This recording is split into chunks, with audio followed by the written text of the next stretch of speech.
Hello everyone. जैसा कि आप सभी को पता है कि आज संस्थान बंद है और आगे आने वाले 2 दिन तक भी संस्थान बंद रहेगा। संस्थान बंद होने का कारण मैंने आपको मैसेज किया था, तो आपने देखा होगा कि संस्थान में ही एक कोविड पेशेंट टेस्टिंग जब उसने कराई तो उसके बाद निकला, तो जिस कारण से संस्थान में सैनिटाइजेशन की प्रक्रिया होनी है, केमिकल का छिड़काव होना है, तो संस्थान को बंद किया गया है।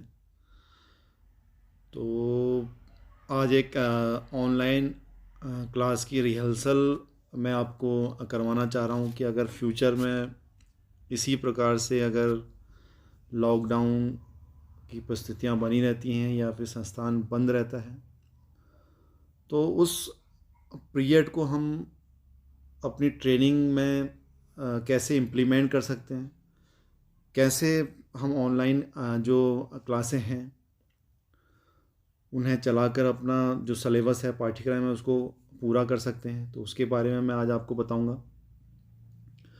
और जैसा कि आपको पता ही है कि पिछली क्लास में हमने बेसिक इलेक्ट्रिकल के बारे में हम पढ़ रहे थे। तो बेसिक इलेक्ट्रिकल्स में मैंने आपको लगभग सारी चीज़ें बता दी थी। लास्ट क्लास में मैंने आपको ग्राउंड कनेक्शन के बारे में बताया था कि जो अर्थिंग हम करते हैं, अर्थिंग के करने के क्या क्या एडवांटेज डिसएडवांटेज होते हैं, क्यों किया जाता है, इक्विपमेंट जो इलेक्ट्रिकल इक्विपमेंट होते हैं उसमें उसके क्या फ़ायदे होते हैं। तो बेसिक इलेक्ट्रिकल से रिलेटेड ही जो आज का टॉपिक है हमारा उसी से रिलेटेड है। जैसे कि जो भी इलेक्ट्रिकल अप्लायंस होते हैं या इलेक्ट्रिकल वायरिंग होती है या इलेक्ट्रिकल इक्विपमेंट होते हैं, तो उसमें किस प्रकार के मटेरियल का इस्तेमाल किया जाता है उसके बारे में हम आज डिस्कशन करेंगे। तो चलिए स्टार्ट करते हैं। जो आज का हमारा टॉपिक है वो है कंडक्टर एंड इंसुलेटर, चालक एंड कुचालक। अब इसमें बीच में एक सेमी कंडक्टर भी आता है, उसके बारे में भी आज डिस्कशन करेंगे। तो जैसा कि आपने पढ़ा होगा पहले 10th क्लास में भी आपने पढ़ा होगा कि गुड कंडक्टर कौन से होते हैं, कंडक्टर कौन से होते हैं, सेमी कंडक्टर कौन से होते हैं, इंसुलेटर क्या क्या होते हैं, क्या उनके प्रकार होते हैं, क्या उनके फ़ायदे होते हैं। तो उसके बारे में आज हम डिस्कस करने वाले हैं। तो चलिए स्टार्ट करते हैं। सबसे पहले हम कंडक्टर के बारे में डिस्कस करते हैं। कंडक्टर अर्थात चालक। जैसे कि आपने पिछले क्लास में आपको मैंने पढ़ाया था कि एक चालक में इलेक्ट्रॉनों का एक दिशा में जो बहाव होता है वो विद्युत कहलाता है। तो विद्युत का जो प्रवाह, जैसे हम कहते हैं कि इलेक्ट्रॉनों का जो प्रवाह है वो ऐसे पदार्थ या ऐसे पदार्थ में किया जाता है जिससे कि उनको बिना रुकावट के उनका प्रवाह किया जा सके। तो ऐसे ही इन पदार्थों को कंडक्टर कहा जाता है।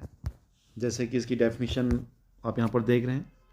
कंडक्टर वह सामग्री या पदार्थ है जो बिजली को उनके माध्यम से सरलता से प्रवाह करने की अनुमति देता है। मतलब बिजली जो ऊर्जा का बहाव हो रहा है एक जगह से दूसरी जगह, या फिर जैसे मैंने आपको कल स्विच का एग्जांपल दिया था कि स्विच के जब हम स्विच को ऑन करते हैं, स्विच को ऑन करने के बाद जब कनेक्ट उसकी कंटिन्यूटी जुड़ती है, तो कंटिन्यूटी जुड़ने से क्या होता है, मशीन तक जो तारों के द्वारा उनका प्रवाह होता है, तारों का मतलब तार के द्वारा प्रवाह हो रहा, तो वो कंडक्टर, वहाँ पर एक कंडक्टर हो गया, चालक हो गया, चालक में बहाव हो रहा। तो वो जो चालक है वो बहुत ऐसी क्वालिटी का होना चाहिए कि उसमें कोई रुकावट ना आए, रस्ट फ्री होना चाहिए, ड्यूरेबिलिटी होना चाहिए, ड्यूरेबल होना चाहिए। तो इसी प्रकार से वे बिजली का संचालन करते हैं क्योंकि वे इलेक्ट्रॉनों को आसानी से प्रवाह होने देते हैं। इसके अलावा कंडक्टर एक स्रोत से दूसरे स्रोत तक गर्मी, हीट या प्रकाश के संचरण की अनुमति भी देता है। तो कंडक्टर का आप अर्थ समझ गए होंगे कि चालक इस प्रकार का होना चाहिए कि उसमें विद्युत का प्रवाह सरलता से, आसानी से हो सके। अब जो कंडक्टर होते हैं, गुड कंडक्टर जो होते हैं या अच्छे चालक जो होते हैं, उनकी विशेषताएं क्या क्या होनी चाहिए। चालक की जो कंडक्टर होता है उसकी प्रतिरोधकता बहुत कम एवं चालकता अधिक होनी चाहिए। मतलब वो जब उसमें इलेक्ट्रॉनों का प्रवाह हो रहा है, विद्युत धारा का प्रवाह हो रहा है, तो उसमें प्रतिरोध कम से कम उत्पन्न होना चाहिए, लेकिन चालकता जो उसकी जो बहाव है विद्युत का वो अधिक होना चाहिए। चालक ऐसे हों कि इनके जोड़ों की सोल्डरिंग आसानी से की जा सके, मतलब जो चालक में जो उसकी प्रॉपर्टी होती है या जो चालक में जो हम मटेरियल यूज़ कर रहे हैं वो उस प्रकार का होना चाहिए कि उसमें अगर सोल्डरिंग की जाए, सोल्डरिंग इन द सेंस मैंने आपको बताया था कि जो अस्थाई जो जोड़ मैंने आपको बताया था जोड़ों के बारे में, तो जो अस्थाई जोड़ जो सोल्डरिंग मतलब एक तार से दूसरे तार को या किसी तार को किसी वायर को हम किसी इक्विपमेंट के साथ जोड़ रहे हैं तो उसमें सोल्डरिंग करनी पड़ती है। तो सोल्डरिंग वो उसकी जो चालक है उसकी गुणवत्ता ऐसी होनी चाहिए कि उसमें सोल्डरिंग जो है आसानी से हो सके। थर्ड जो होता है चालक पदार्थ की तार खींचने योग्य एवं चादरें बनाने योग्य होनी चाहिए। जो उसकी वायर है वो फ्लेक्सिबल होनी चाहिए और ऐसी होनी चाहिए कि उसको चादरनुमा भी आसानी से बनाया जा सके। फोर्थ होता है इसकी खिंचाव क्षमता अधिक होनी चाहिए कि उसमें लचीलापन होना चाहिए, उसका टेंसाइल बहुत ज़्यादा होना चाहिए। चालक पदार्थ जो है वो नरम होना चाहिए, ये विशेष गुण है चालक का। ये जो चालक है उसकी प्रॉपर्टी क्या होनी चाहिए, बहुत नरम और सॉफ्ट होना चाहिए। तो ये आपने देखा होगा कि चालक की जो कंडक्टर होता है उसकी विशेषताएं क्या क्या होती हैं। इसके बाद आता है चालकों के प्रकार कि चालक होते क्या क्या हैं। तो ये भी आपको जानना जरूरी है कि चालक के प्रकार क्या क्या होते हैं। सबसे पहले आप यहाँ पर देख रहे होंगे सोना, जो गोल्ड हम कहते हैं, गोल्ड भी एक गुड कंडक्टर माना जाता है। लेकिन महंगा होने के, क्योंकि आपको पता है कि गोल्ड बहुत कॉस्टली होता है, तो कॉस्टली होने के कारण इसका प्रयोग इलेक्ट्रिसिटी में कम होता ही नहीं, ना के बराबर होता है।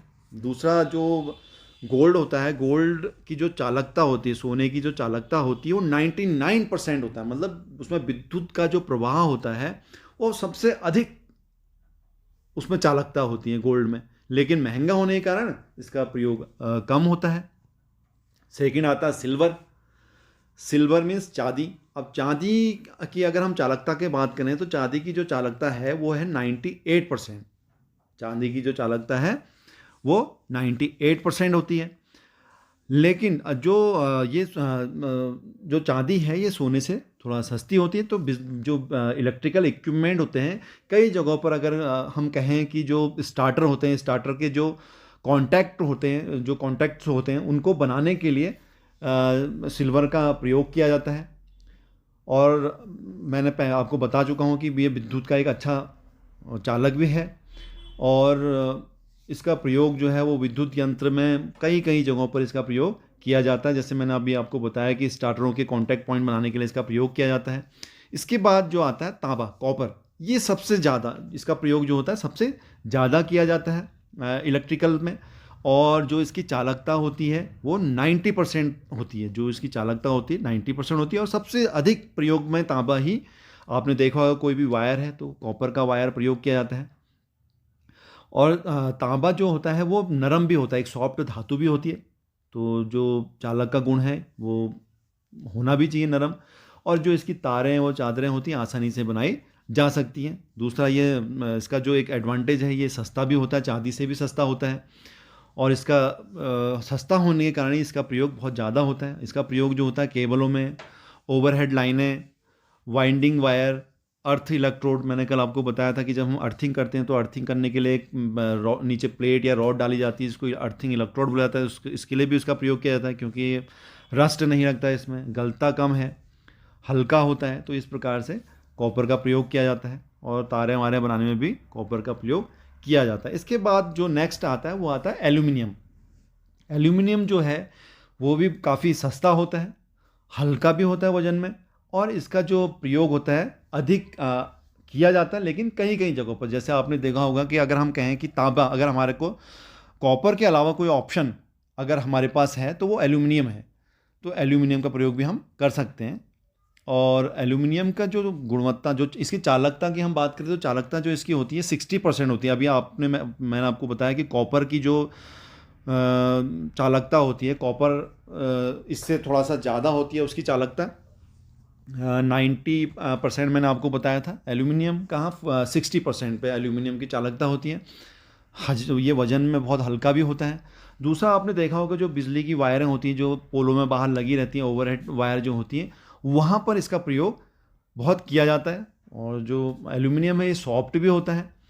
कई बार क्या होता है, जो एल्यूमिनियम के बाहर आपने देखा होगा कई वायरों को जोड़ के एक पूरी मोटी वायर बनाई जाती है, उनको आपस में फोल्ड करके। तो वहाँ पर क्या होता है, इसको इसके साथ एक मजबूती क्योंकि एल्यूमिनियम जो होता है सॉफ्ट होता है, ज़्यादा खींचने पे टूट भी सकता है। तो इसमें क्या करते हैं कि एक स्टील वायर का भी उसमें सपोर्टिंग के तौर पे एक स्टील वायर का भी इसमें प्रयोग किया जाता है, जिसे ACSR चालक भी कहा जाता है। और ये एल्यूमिनियम कंडक्टर स्टील रेनफोर्स होता है। वर्तमान में एल्यूमिनियम तारों के जो है ट्यूब, चोक और मोटर, ट्रांसफार्मर आदि में भी इसका, वाइंडिंग में भी इसका कॉपर के बाद एल्यूमिनियम का भी प्रयोग ज़्यादा अधिकतर किया जा रहा है। उसके बाद जो नेक्स्ट आता है वो आता है पीतल, ब्रास। तो ब्रास की जो चालकता होती है वो होती है 48%। और ब्रास का आपने देखा होगा कि अगर हम बल्ब के होल्डर करें, स्विच, जितने भी आपने स्विचेस देखे हुए हैं, स्विचेज हो गए और कोई इक्विपमेंट के टर्मिनल हो गए, उसमें ब्रास का प्रयोग अधिक किया जाता है। अब इसके बाद जो आप नेक्स्ट यहाँ पर देख रहे हैं लोहा है। लोहा मशीन की बॉडी या फिर स्विच के कवर या साफ्टें आदि बनाने में इसका प्रयोग किया जाता है। इसके बाद आता है जीआई वायर। जीआई वायर के बारे में आपने सुना ही होगा। जीआई को वैसे गैल्वेनाइज्ड आयरन बोला जाता है।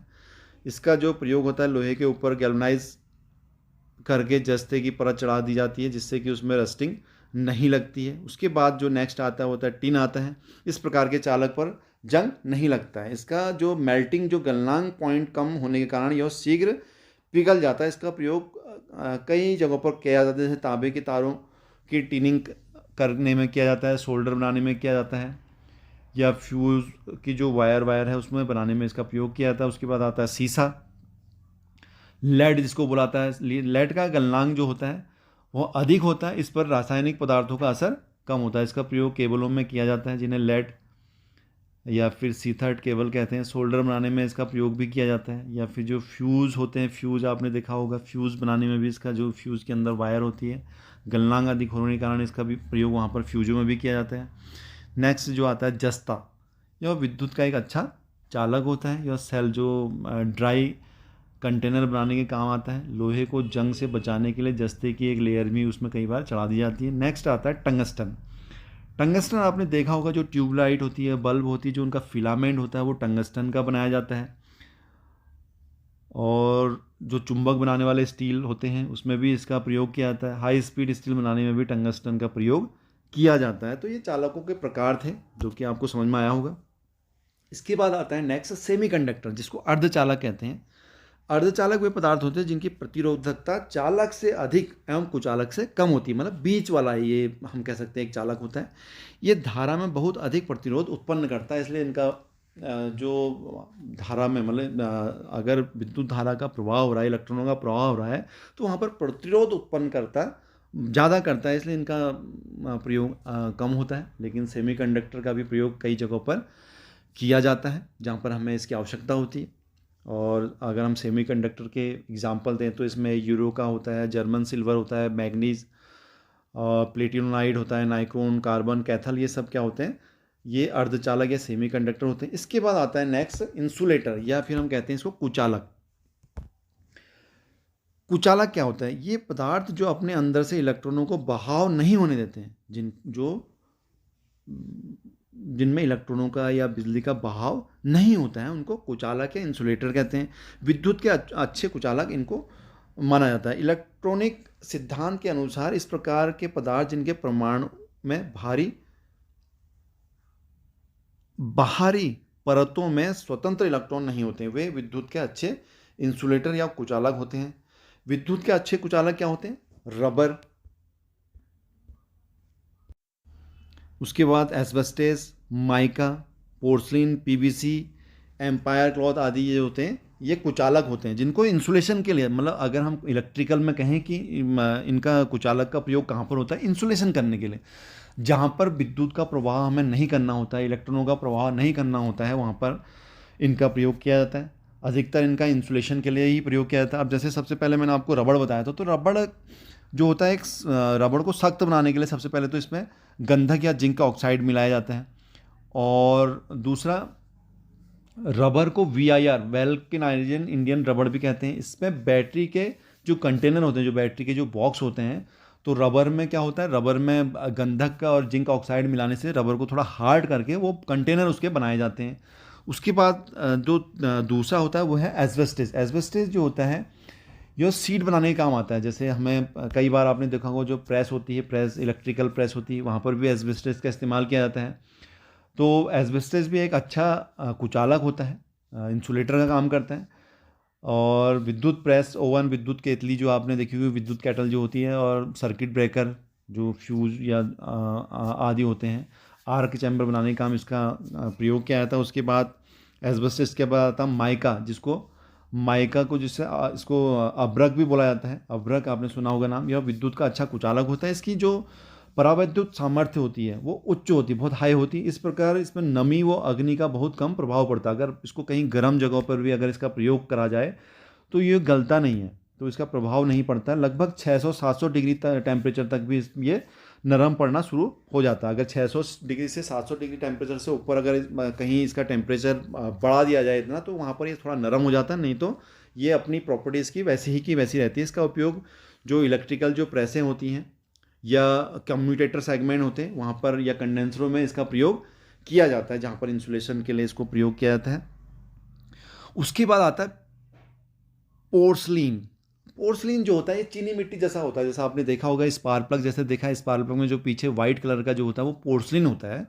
तो पोर्सलिन जो होता है ये विद्युत का एक अच्छा कुचालक माना जाता है, जिसको चीनी मिट्टी से बनाया जाता है। और इसमें टेम्परेचर को सहने की शक्ति भी बहुत ज़्यादा होती है। ओवरहेड लाइनों में जो आपने बाहर बिजली के पोल देखे हुए हैं वहाँ पर इंसुलेटर लगे हुए होते हैं। आपने देखा होगा ब्राउन कलर के या फिर वाइट कलर के ये होते हैं, ये इंसुलेटर होते हैं। वहाँ पर इनको बनाने के लिए इसका प्रयोग किया जाता है, क्योंकि डायरेक्ट अगर हम पोल पर वायर को लपेटेंगे तो करंट, जो विद्युत धारा का प्रभाव है, पोल पर करंट आने की संभावना हो सकती है। तो वहाँ पर ये इंसुलेटर, मतलब ये पोर्सलिन के जो इंसुलेटर होते हैं वहाँ पर इनको बनाकर ऊपर लगा दिया जाता है पोलों के ऊपर। वो पोर्सलिन के बने होते हैं। ये उन पर फिर तारों को लपेट के दूसरे पोल पर ट्रांसफ़र किया जाता है। तो यहाँ पर ये इंसुलेटर का काम करते हैं। उसके बाद जो मैंने लिखा है यहाँ पर एम्पायर क्लॉथ होता है। ये क्लॉथ भी एक इंसुलेटर का काम करता है, जो कि वायरों के बाद क्लॉथिंग करके फिर इंसुलेशन चढ़ाया जाता है। तो इस प्रकार से ये आज आप समझ पाए हो कि इंसुलेटर क्या होता है, कंडक्टर क्या होता है, सेमीकंडक्टर क्या होता है। तो आज के लिए इतना ही। Thank you everyone.